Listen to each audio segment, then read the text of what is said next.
Topic 4, Objective 3. Use synthetic division to prove the remainder theorem and the factor theorem. So this is the second form of division that we're going to do in this topic. In the previous video we did long division. So in this one it's going to be the same process. I'm going to first state the number of roots that exist based off the highest power, fundamental theorem of algebra. And then I'm going to divide using not long but synthetic, I should say.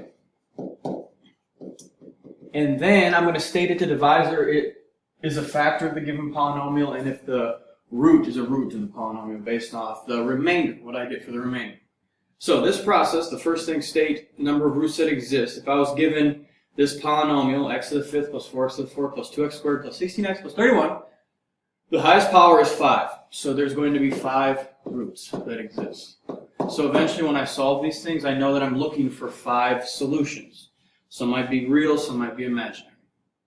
Now, the second part is synthetic division. Alright, the steps are listed in red there.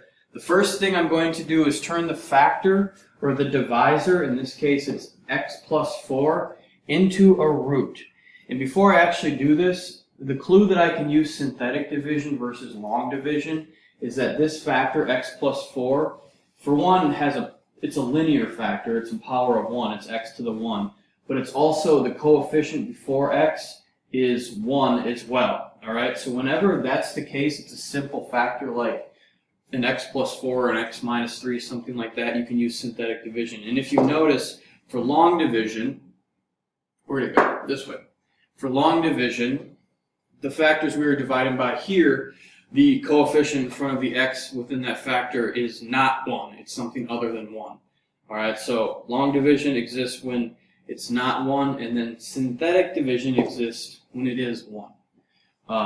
So just keep that in mind as you're working through division of polynomials. Now, turning it into root form, step 1.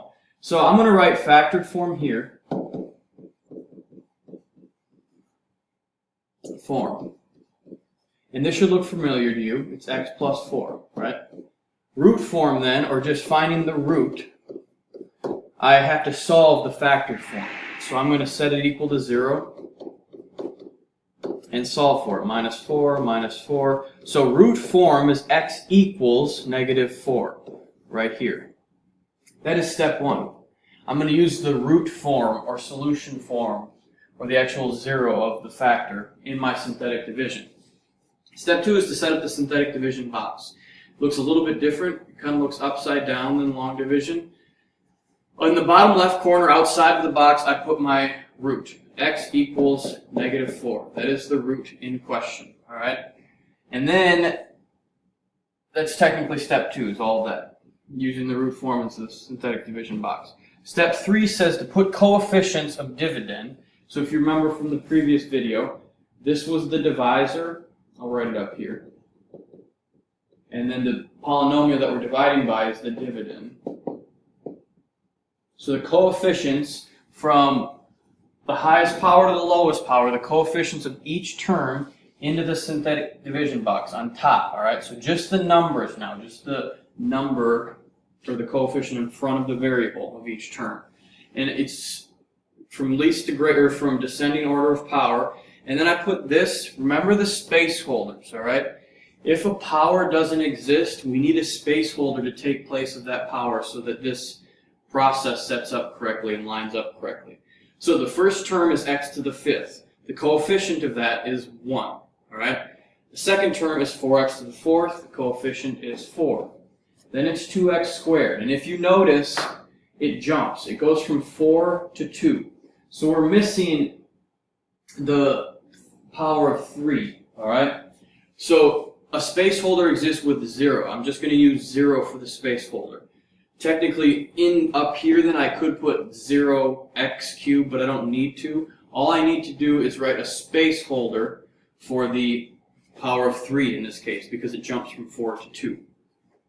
Now, moving on, the next term is 2x squared, so I use the coefficient of 2. Then it's 16x, so I use 16. And then finally, 31. All right. I know I did this process right, especially when it comes to space holders, and this is where a mistake can happen. So it's a good way to check yourself here. And the highest power was 5. We determined 5 roots. I should have one more than the highest power within my synthetic division box. So I have 1, 2, 3, 4, 5, 6 numbers in my synthetic division box. 6 is one more than 5. So I've set it up correctly, and I've done step 3 correctly as well. Now, step 4 says to drop the first number in box down. We're going to drop it down outside of the synthetic division box. I'll draw an arrow to help me remember that, and I'll write it below the synthetic division box. Now, the first number won't always be 1. It's just in this case it is 1. That is step 4. Step 5 is to multiply to the outside, add to the inside. It's just a little way to help you remember what to do. I'm going to help myself remember that as well. So I'm going to multiply numbers to the outside and then add numbers to the inside, all right? You can draw a little multiplication sign and addition side. Multiplication sign on the outside, addition sign on the inside, if that helps you remember. What that means, though, so I'm going to do negative 4 times 1, all right? So negative 4, my root in question, times 1. The answer is going to line up directly underneath the next number in my synthetic division box. Negative 4 times 1 is a negative 4. And you need to line it up identical to how I'm doing it, exactly underneath each number, or you will get the wrong answer at the end, all right? Now, I multiply to the outside, I have to add to the inside, which means now I have a 4 plus a negative 4. That gives me 0. All right, I repeat the process till there's no more numbers to work with within the synthetic division box. So the next time I do negative 4, the root, times 0. Now, negative 4 times 0 is 0, and then I do addition. 0 plus 0 is 0. And again, I'm lining everything up straight vertical. I've done it. I have 3 sections of lines so far. So then I go again, negative 4 times 0 is 0, but in this case, 2 plus 0 is 2. All right, then negative 4 times 2 is negative 8. 16 plus negative 8 is positive 8. And then finally, negative 4 times 8 is negative 32. If you notice at this point, I have come to the last number in my synthetic division box, and so at this point then I draw what's called the remainder box. I cut off the last column, because when I do this math, this will tell me what my remainder is. All right, so 31 plus negative 32 is a negative 1. All right, at this point I am done with step 5. I've multiplied all that I could and added all that I could, so I'll put a check mark there. Step 6 says to rewrite the remaining polynomial with variables and powers now, or letters and powers now, and include the remainder if necessary. And if you notice, my remainder is 1 right here, or negative 1, I'm sorry. So that should tell you something about x plus 4 being a factor or not, and the solution x equals negative 4 being a root or not. But to write this out and finish this process, I'm going to drop this 1 down. It becomes 1. I need to give it a variable and a power. Every time you synthetically divide a polynomial, it loses 1 power. So it started with the power of 5. Now the highest power is the power of 4. Okay? So it went from 5 to 4 because we synthetically divided once. And then I just go down the line. 0, this 0, you can put plus 0, it doesn't matter. Plus 0, x cubed. So we just go down from descending order of powers. 4, 3, 2, 1, then the constant term. Then this 0 is 0x squared. Then this 2 represents, and it's a positive 2, so I'll write plus 2x, that's the linear term. And then finally, this 8 is the constant. It's a positive 8, so I'll write plus 8.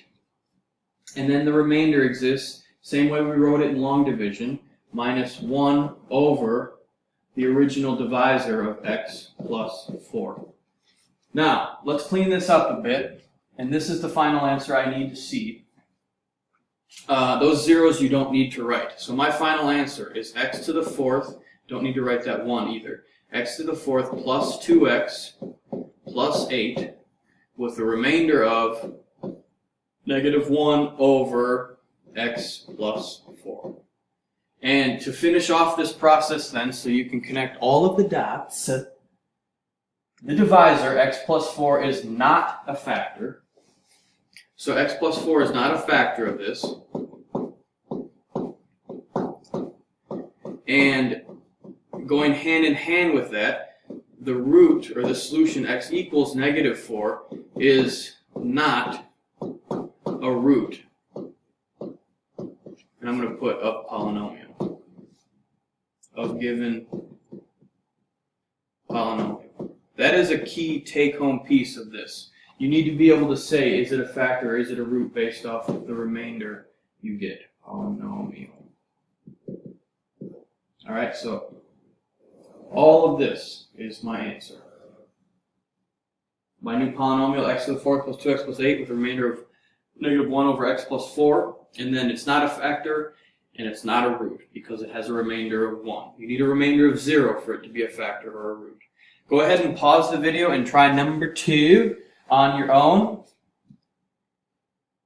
And when you're done, check your work with mine. After you unpause the video, I will show you what I did. Alright, at this point, you should have paused the video and tried this one on your own. First step again is to put the factor x minus 6 into root form, x equals 6. So factored form to root form. Then I use the root form in my synthetic division box down here. I set up synthetic division the coefficients of 1, -6, 0, 6, and -36. And again, to check your work, the highest power was 4. You should have one more than the highest power within the synthetic division box. And in this case, I have 5 things, so I did that correctly. Hopefully you remembered your space holder of 0 because it jumps from 3 to 1. It skips the quadratic term or the power of 2 term. Another thing I didn't mention, mainly because there weren't any subtraction pieces up here. It was all plus in number 1 right here. But if it ever is subtraction in your polynomial, you need to include that, like right here. It was -6x cubed, so I had the coefficient of that term is technically a -6. You need to include negatives if it's being subtracted within the polynomial. And that'll help you get the correct math.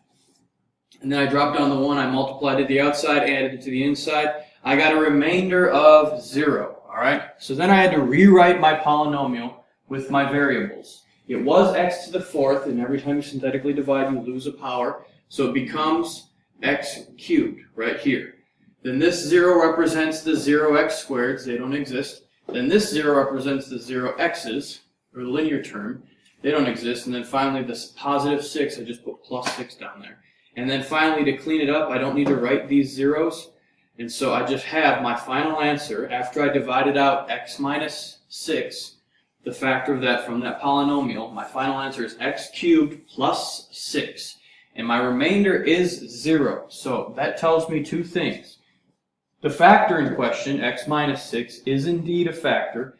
And the solution of that factor, x equals 6, is indeed a root or a solution of the polynomial as well. So another takeaway point, if you were to graph this polynomial, the original one up here, it would indeed cross the x-axis at x equals 6. If your work does not match mine, please raise your hand and I'll come over and check it with you.